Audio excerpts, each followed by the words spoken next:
Welcome to the wonderful world of kids golf.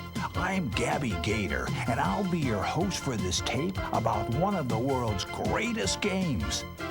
And that's because golf is a sport for everyone. It doesn't matter how big you are, if you're a boy or a girl, or how old you are. Golf is a game of a lifetime, and it's for kids of all ages. You don't have to have a partner to play. Golf is one sport you can enjoy just by yourself or with friends. Golf is a game of incredible power. The ball travels further and faster than any other sport. But there are other times when a player needs delicate finesse and plenty of careful precision. Golf has all the ingredients of a terrific sport, and it can be enjoyed at any level. Whether you're just a beginner or competing on the PGA Tour, you can take part in the same excitement of golf that has touched millions. The growth of golf has recently exploded, and the huge popularity of the Pro Tour reflects this.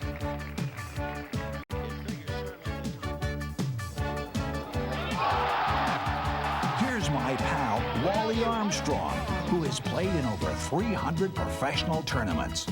But one of his favorite things is teaching golf to junior players. He and his son Scott give fun and unique clinics across America that effectively teach the feel and technique for good golf. Now Wally and Scott have brought their teaching methods to this videotape. Together, they'll cover checkpoints that will graphically show you a simple approach to golf. They'll also show you how golf is similar to other sports. This makes learning fun and easy to remember. But most important is that you watch this with a friend or a family member, because what this tape is all about is learning about the game of golf together. Now let's meet the stars of our show. And away we go. Hi, I'm Wally Armstrong, and this is my son Scott. And we're excited about being here with you today because we really enjoy playing golf together. And we help each other in golf, don't we, Scott? Yep. It's a lot of fun. We're excited about teaching you some of the fundamentals of golf that I've learned and I've been able to teach Scott. But first, we need to teach you some of the terms that we're going to be using today in our instruction. Golf really isn't a very complicated game, and we're going to cover a few of the terms that every golfer should know. Scott's going to show you some different clubs, first of all. This is the putter that you use on the putting green. From the way his club faces, you can tell that Scott is a left-handed player. This is the driver that you use on the tee. Sometimes these clubs are made out of metal, sometimes they're made out of wood. And this is the iron. It's made out of iron. That's right. And tell us the parts about the club, Scott. Okay. This is the grip. This is the shaft. This is the face that has lines on it. That's right. And this is the toe. This is the leading edge. Right. And this is the nozzle. The hosel. Almost. That's great, Scott. Why don't you sit down now and I'll talk about loft. They're all different numbered clubs, and all the clubs in the bag have different lofts. This one doesn't have very much loft. This is a 2-iron, and a ball that strikes this face is going to go off on a very low trajectory, low to the ground. It's going to go out pretty far.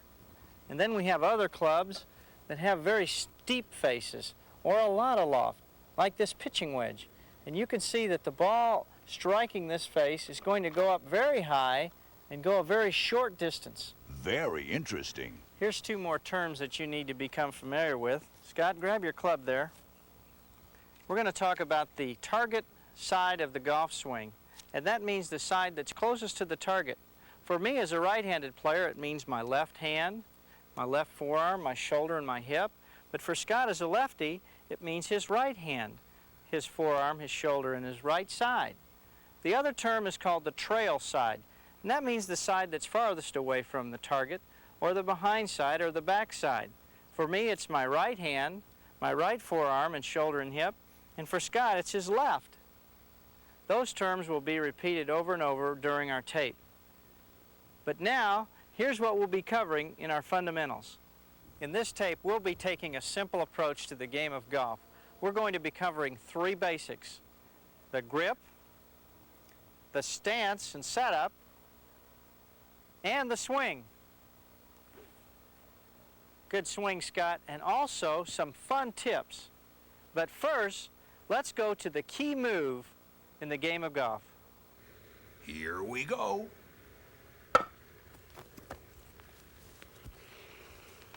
All right. You know, the game of golf is similar to other sports, and particularly baseball, because it involves the swinging of the hand and arm back and through, around the body, and through to first base. And you can see if when I stand this way, my arm swings around my body and then back in kind of a circular motion and then through to first base. That's what makes golf exciting, because it's like other sports. And even like the racquetball sports, like tennis and racquetball, where you make a weight shift back and a pivot, the hand swings back around the body, through the ball, and onto the target. Watch this now. Back and around, the wrist cocks, the weight shifts, the hands drop, and you knock it right over the net. That's what we're going to be talking about in this tape. And another thing that you've all done, I'm sure, is skipping a rock on a lake. And this is the move that we're going to be going over all through this tape to show you the most important move in the game of golf is that of feeling like you're skipping a rock. Skipping a rock is a move that you really don't have to think about, and after just doing it a few times, you pick it up. The arm swings back, the weight shifts to the back leg, the arm swings forward, and you skip it right on the lake. Now I'll just skip a few stones now to show you that move. You notice how the body flows. You notice how my arm swings back and my weight shifts forward, the elbow drops, and there's just a simple flow of motion, just like a golf swing. Now if I get real stiff and rigid, I can't skip the rock at all.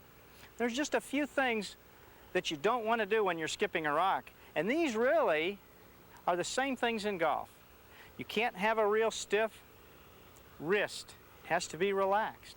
And one of the most important things in skipping a rock is you can't have the stone or the rock up in your palm, but it has to be in the fingers to where the wrist can work back and through to skip it on that lake. Now another thing that's very important is you have to make a weight shift back. What if you kept all your weight over here and you tried to skip a rock? You just couldn't do it, could you? So you have to make a weight shift going back. And another thing is you need to keep your head nice and still. What if when I swing my arm back, I move my head back and I try to skip a rock? It's just not going to work because you're going to throw it way up above the water. So when you're making that move to skip a rock, your head stays nice and still as you swing your arm back and through to skip a rock. Now one of the most important things in skipping a rock and also in golf is that the hands don't start back down from the top, that you let your elbow drop on the way down as you come into the ball. Now I'll skip two rocks to show you exactly what it looks like.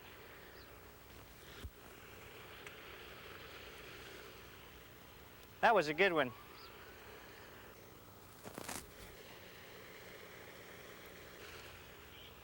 Now we'll do a split screen where I'll show you on one half of the screen the motion of skipping a rock, and on the other half of the screen I'll hit a golf ball from the same position.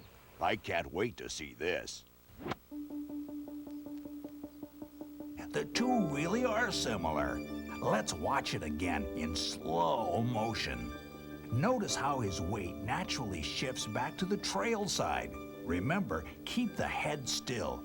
You can move it a little, but not a lot. On the downswing, the weight naturally moves to the target side. From this angle, you can see how Wally's arms and hands swing around his body in a circular fashion, just like in baseball and racquetball.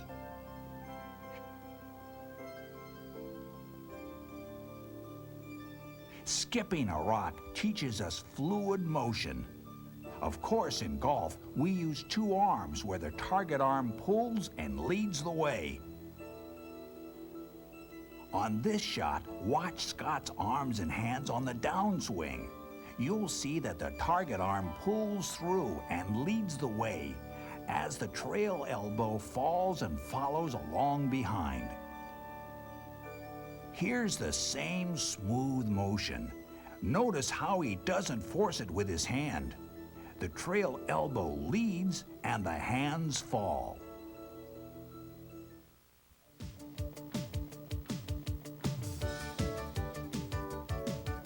Now it's your turn to take part.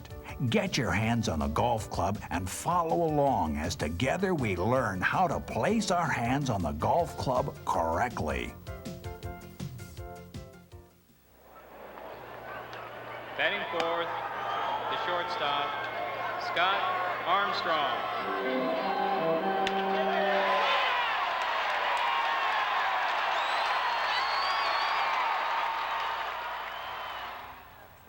This isn't baseball we're teaching, but we're using a baseball bat to show the grip in baseball and how it relates to the grip in golf.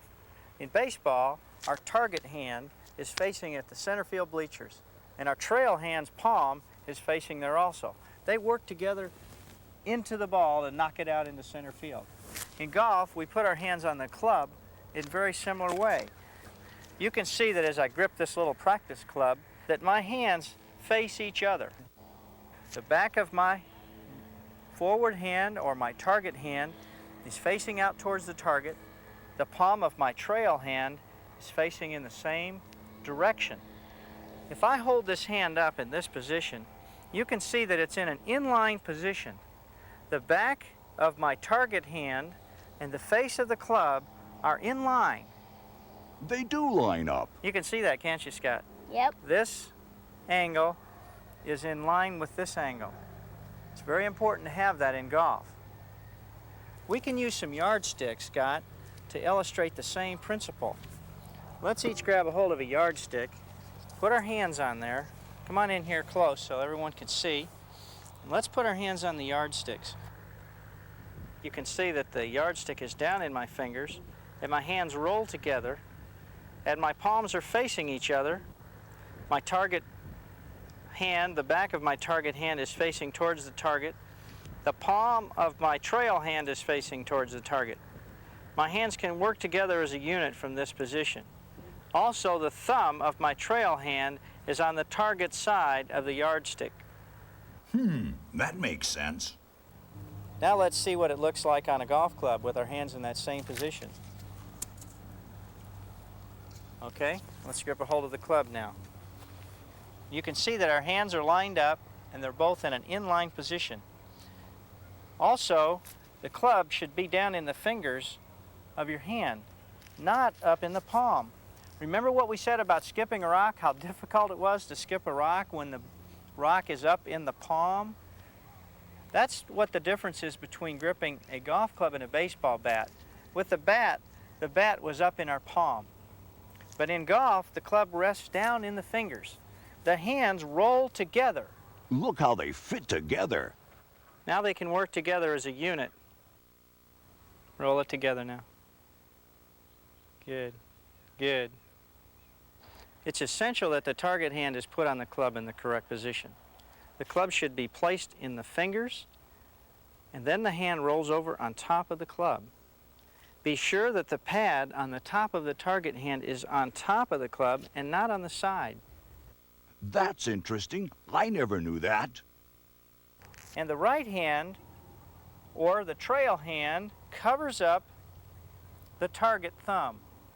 The thumb of the trail hand stays on the target side of the shaft. It shouldn't be on the back because that would open up your grip. Another thing that's important is that the thumb of the target hand fits in this little pocket that's formed by the lifeline of your trail hand. I see. Amazing. Another thing that's very important is the fingers need to be up close to each other. Be sure that the fingers stay together. The thumb and forefinger on both hands stay firm against each other. You don't want gaps in your fingers as you grip a hold of the club. Now I'm going to show you from behind my shoulder the way that it really looks. You can see that my thumb and forefinger on both hands are together. I'm going to draw on my hands right now question marks. This is a backwards one. And on this hand, I'm going to draw one.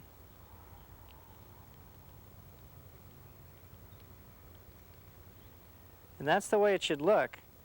When you take your right grip, your hands should fit together and you should see those question marks gripping right around the club. How does that look? Great. No question about it. I want to talk real quickly about the three kinds of grips. There's the baseball grip, where all 10 fingers are on the club. There's the overlap, and that's where the pinky of the trail hand just kind of laps over the forefinger of the target hand. And then there's the interlock grip, and that's where these two fingers just lock together. I would recommend the 10 finger for beginning golfers because it gives you the feeling of your club resting in the fingers of the hands. Ready? Draw. Gotcha, Scott. That move shows the correct movement of the wrists in golf because the wrists are designed to move this way. And very often in golf, wrists end up flopping back and forth. You're just not going to be able to hit the ball in that position. The wrists cock up and form a 90-degree angle if they're cocked in the right position. That's the position you want to be at the top. To practice that, you should be able to get the correct grip and hinge the wrists up in this position so that there's a 90-degree angle between the arm and the hands and the shaft of the club. This is the way the arms and the hands work as the club goes back to the top. The wrists will hinge as the club is put in the different positions throughout the swing. Here you can see that a good grip allows Wally's wrists to hinge correctly throughout the swing. Now let's review the essential points that will help you get the feel for a good grip. Here's a good way to take hold of the club. With a target hand, grab it as if you're shaking hands. Then with the trail hand, place the fingers on the grip and roll the hand onto the club. The target hand thumb fits in the pocket of the trail hand, and the hands roll together. The palms of the hands face each other, and you'll always remember that by the feel you get from gripping a yardstick. And fit those fingers snugly together, not loose and open as shown on the right. Don't grip the club too hard, as if you're going to strangle it. Just give it a firm and even pressure with both hands throughout the swing. You should be able to comfortably lift the club to a 90-degree angle. That means the hands are able to hinge and form the proper L shape between the club and the arms throughout the swing. Once we've got a good grip, we're ready to address the ball.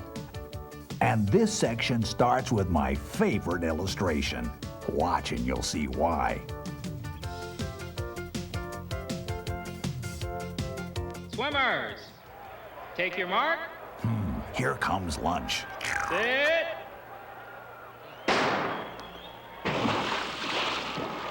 My dad, he'll do anything to embarrass me.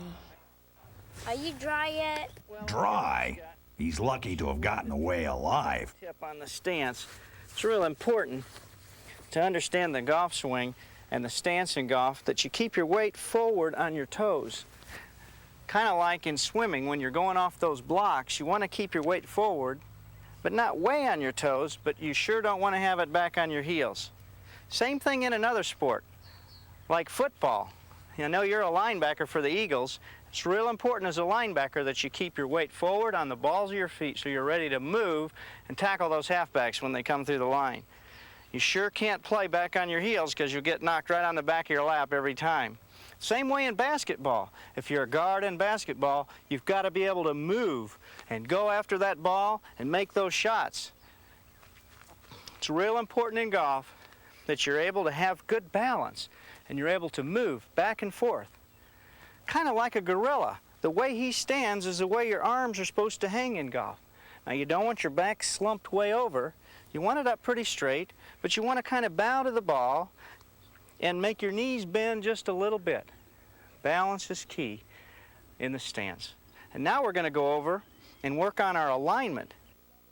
When we're talking about alignment, Scott, we're concerned with the ball and the target. But before we get into that, I want to cover just a couple more things about stance, particularly where the ball is positioned in the stance. Most of the irons will be played in the middle of the stance. You don't want to play the ball up too far forward or play the ball too far back. Now with a wood, you will play the ball up forward. Another thing that's very important is the width of your stance. You don't want your feet too wide and you don't want them too narrow. You want them approximately the width of your shoulders. When you're addressing the ball, remember to bow to the ball and don't get too far back on your heels. The end of the club should be approximately a fist away from your body. You don't want to reach way out, and you don't want your hands in real close to your body. Just in a natural way, letting the arms hang down, letting your knees just crease a little bit. Another thing that's very important is that you remember that as you take your grip and address the ball, that your trailing hand goes down below your target hand. That means that your shoulder is going to have a little bit of a tilt to it. Now this is something that you don't want to exaggerate, but you just want it to be natural, that as you take your grip, your shoulders tilt just a little bit as your trail hand goes down below your target hand. And now let's get into lining up. The most important thing in lining up is that you draw an imaginary line back from the pin through the ball and into infinity. See that line in your mind and come into the ball, place the face of the club along that line straight at your target, and then line your feet up. That means the line of your feet parallel to that target line. Your knees and your shoulders and your whole body lines up parallel and left of the target. We don't want to be in this position, or you don't want to be too open, but parallel to the line. Now, Scott, why don't you tee one up, and we'll both hit one up to the target and work on our alignment. This is great, seeing how they work together. What a team. Let's try it and see what it looks like together, Scott. Come from behind the ball, come up to the ball, put the face at the target, take your stance parallel to the target. That looks good, Scott. Let me check you now. You notice Scott's toes are parallel to the target line, and his knees, and his shoulders. That's a perfect position. One way you can check yourself is by doing this when you're playing on the course with a friend. You can check them out by putting the club across their toes, knees, and shoulders to check it out. A good way to practice is just to lay a club down on the ground parallel to your target line and practice that way. I'll have to try that. Hold that position now, Scott, and let's work on hitting them right up at the hole. The face is straight. Our body is parallel to that target line. Now let's knock them on the green. Boy, those look awful good. All right. Perfect shot. Let's cover once again the proper feel during the setup. Having good balance is crucial. A swimmer on the starting block can't have her weight too far back or too far forward. It's the same in golf. The weight is even on both feet and slightly toward the balls of the feet. Try to just bow to the ball from the waist. The arms hang naturally and the knees are slightly bent. The ball is placed in the middle of the stance for most of the irons, and further forward in the stance for the longer irons and the woods. The feet are shoulder width apart, and the shoulders tilt because the trail hand is below the target hand. This position is different from baseball, where a hitter's shoulders are square. Now to alignment. Just remember 4 simple points. First, visualize that imaginary target line from the pin back through the ball. Second, place the club face on that line. Third, line up your feet, knees, and shoulders parallel to that target line. And fourth, swing in the direction of the target. Use this simple method on every shot because good alignment is critical. I've got a grip that looks like a pro. My setup feels good and ready to go. So let's start the swing and let it flow. All right, let's see if I can do this again. Bingo! 390! 390!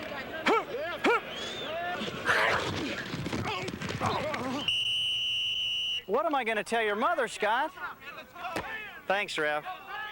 You know, the handoff in football is very similar to the takeaway in golf. It's a simple turning of the shoulders, the arms swing back, and I hand the football off. And that's the same move that you do in golf. Turn away, making the backswing. Remember this simple move because it's a very important thing as we now get into the swinging of the club back and through the ball. And now we're going to talk about the golf swing itself, particularly the pattern of the golf swing, how to swing the club back and through in the correct way. And to do that, I'm going to draw a happy face on my club. You can see that this little guy is looking right up towards the top of the club, and I'm going to draw an arrow right out on the toe of the club, and we're going to use these to really teach the feel and the pattern of the swing. Now let me do your club, Scott, okay? Why? Come on. I hate when he does this to the clubs. Okay, here we go. Here's how we use the happy face in the backswing. As you address the ball, you simply place that happy guy right behind the ball, and the arrow is pointing out away from the ball, and then we use the football drill to turn back halfway. In this position, the happy face is smiling right at you, and the arrow points straight up in the sky. Now, it's very important to get into this position. When you turn back, you don't want him looking down at the ground and the arrow pointing out that way, away from you, and you don't want him to go back and look up in the sky and the arrow pointing way over your trail shoulder. Very important. As you turn back, using that football handoff drill, he's pointing right at you. The toe and the arrow are pointing straight up at the sky. Now, when you get to this position, the arrow goes straight up and goes around and points right at the target. That puts your wrists in a perfect cocked position in order to make that downswing into the ball. And this is a great way to have someone check your swing to see if you're in the right position on your backswing. That's what it's all about, learning to make the backswing and getting the club in the right position. Okay. Come on over, and I'm going to tee up a ball for you, and we're both going to go through this drill together. Now address that ball, and I'll address mine. Put the happy face right behind him, looking right up at you. Now let's do the football drill back, halfway. Great. How does my face look? That looks good. Toes up, arrows pointing in the sky. Yours looks great too. All right, now let's pull it up. Arrow up in the sky and around, pointing right at the hole. That looks perfect, Scott. Of course, when you're playing on the golf course, you can't look back at the face of the club on your backswing to get it in the right position. So you need to develop some kind of feel.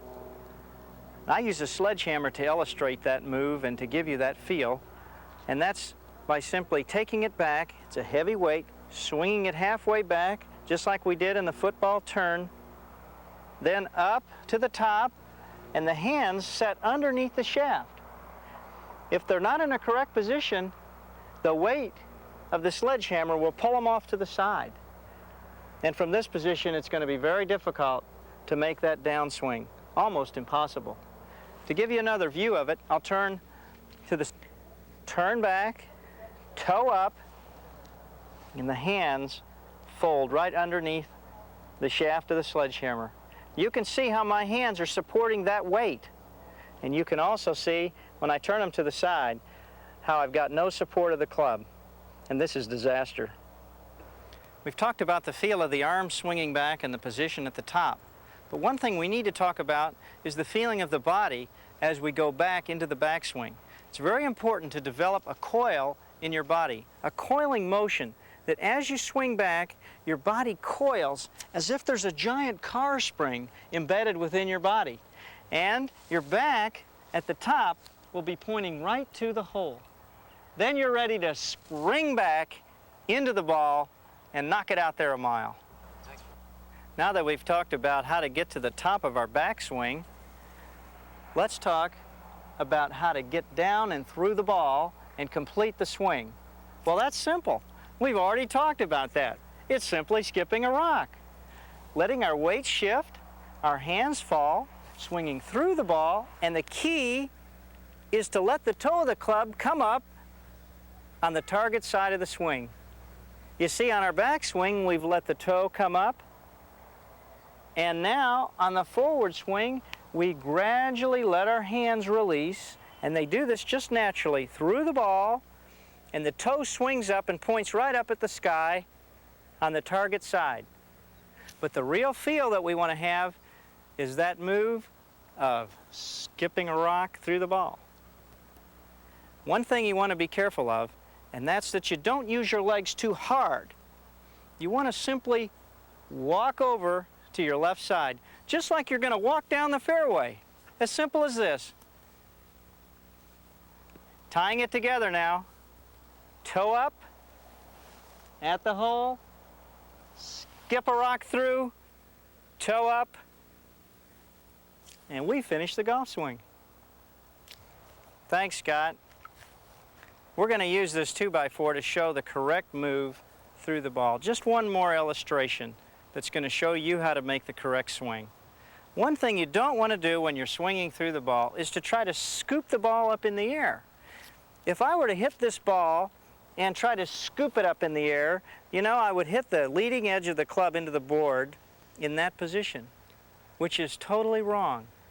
Remember, we covered earlier that every club has a specific loft to give us the desired distance, and so when you swing down at the ball, you want to go ahead and hit down and through the ball. Let your hands just release in a natural way, and if they do, that club is going to roll through and it's going to hit the board in that position.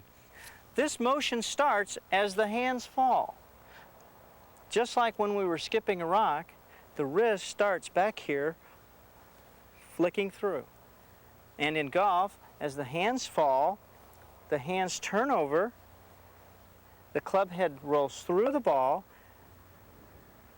and the toe of the club should strike the board in that position. Very important to see that, to get that flow of motion, the natural releasing of the hands through and the toe hitting the board. Let the club do the work for you. You don't have to force it, and you'll hit that ball so much better. Okay, Scott, let's hit a couple of balls now. Wait a minute.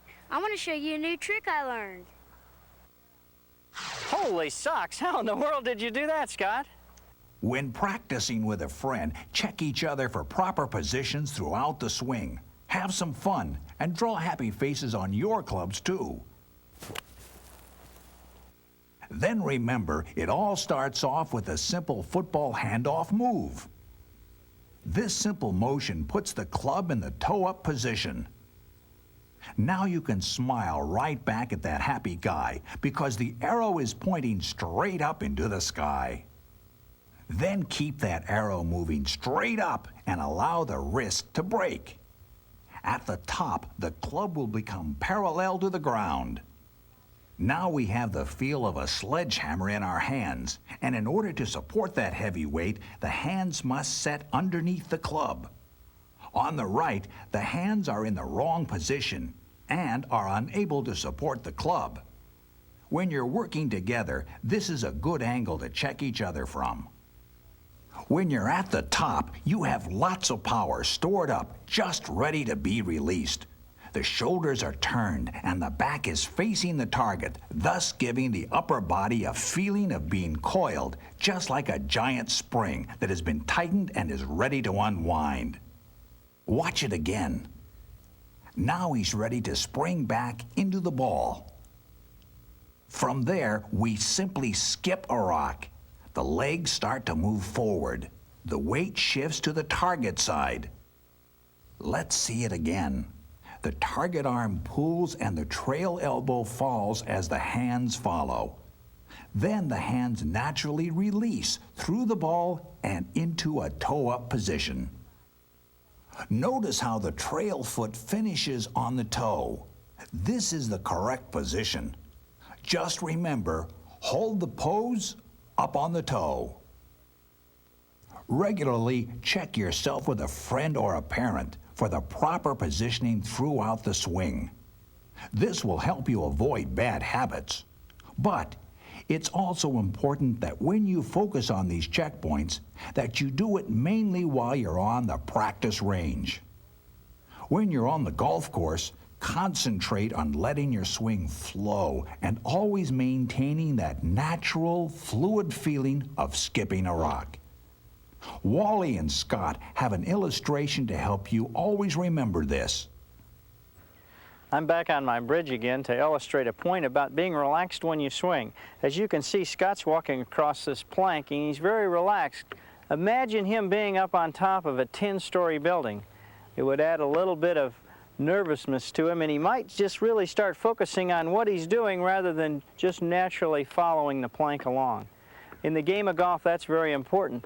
When you swing at the ball and through to the target, you don't want to focus in on the ball and on the mechanics of the swing, but you just want to make your swing just naturally flow back and through in the direction of your target.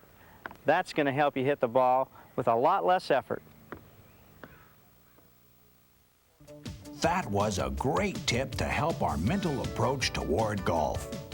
Now Wally and Scott have some tips designed to reinforce the concepts we learned about the swing. Okay, grip looks right.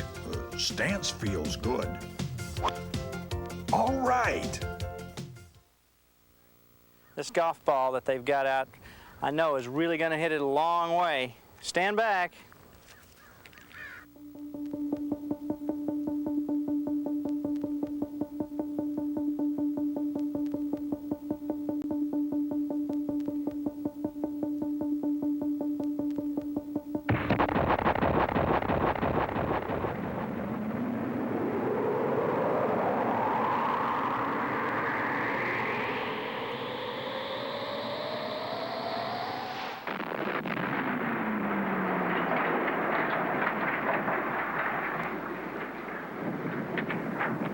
I hope that wasn't a new ball. You know, for a little guy, I sure hit the ball a long way sometimes, and that's because I've learned to release the club.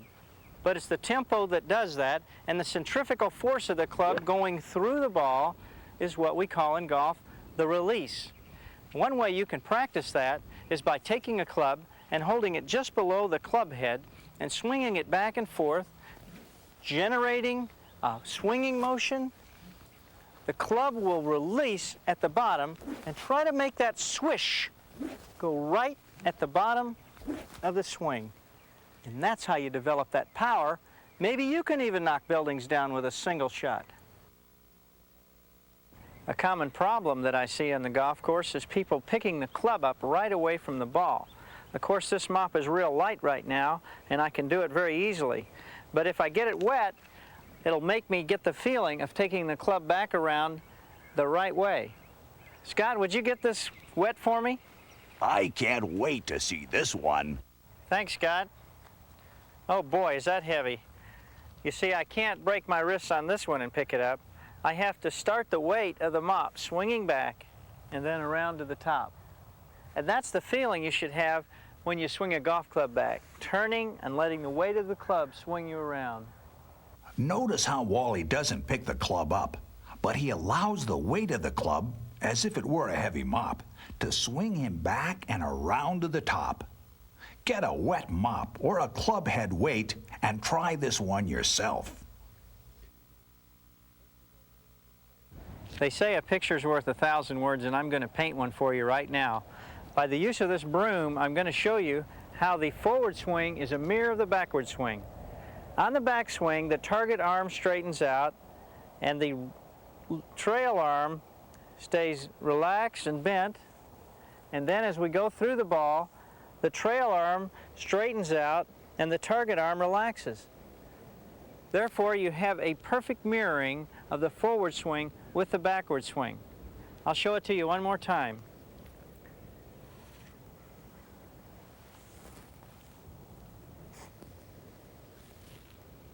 And that's the way you hit the golf ball. Let's see if that's true. On the backswing, Scott's target arm straightens and the trail arm stays relaxed. On the forward swing, his trail arm is now straight and the target arm is relaxed. Gee, that makes it easy to remember the correct positioning of the arms every time we swing. When a good batter comes to the plate, he tries to get himself comfortable and relaxed.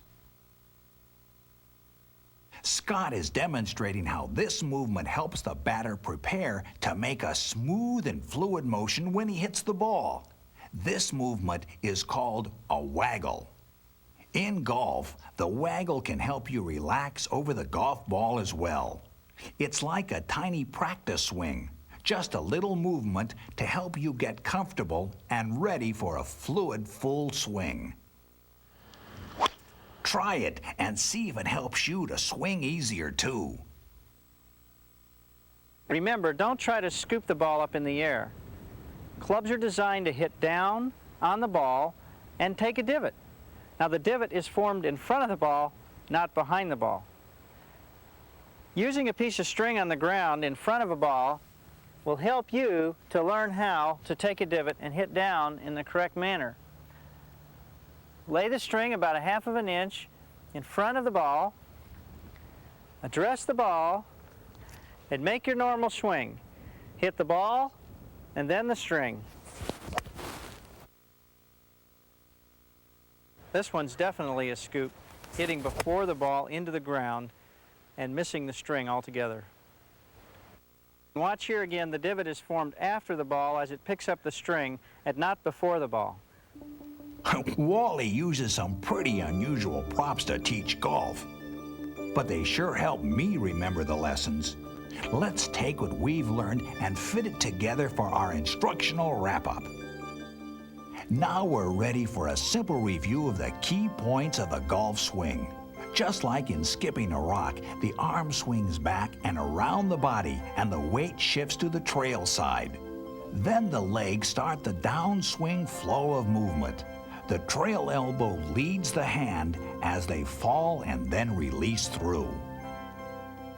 When addressing the ball, we stand with our weight distributed equally on both feet and slightly toward the balls of our feet so we have good balance. A little waggle will help you get comfortable. Then take it back as if you have a heavy mop. This first move is just like a football handoff. In this position, the toe of the club is up and then continues to move up to this position.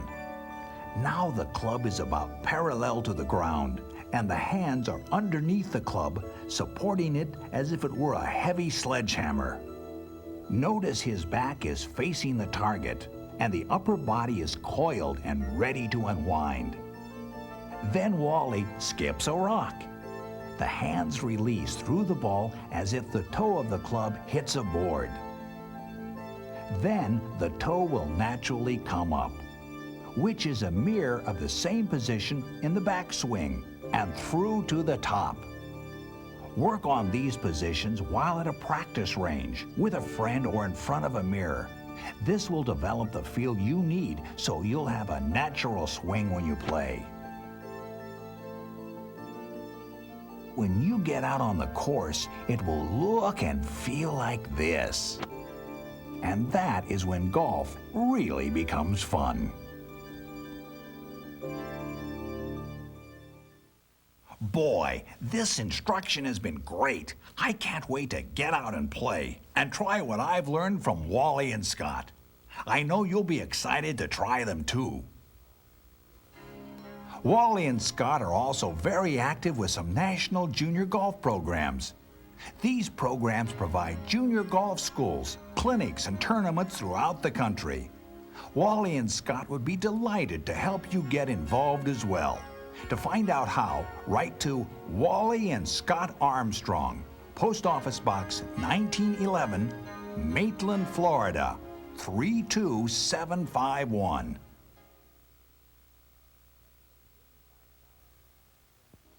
We hope that you've enjoyed watching this tape as much as we've enjoyed doing it. And I would encourage you to watch it over and over again and watch it with a friend or with your parents. Pick up those fundamentals and go out and try them. You may even want to rent a video camera or borrow one from a friend to check yourself out.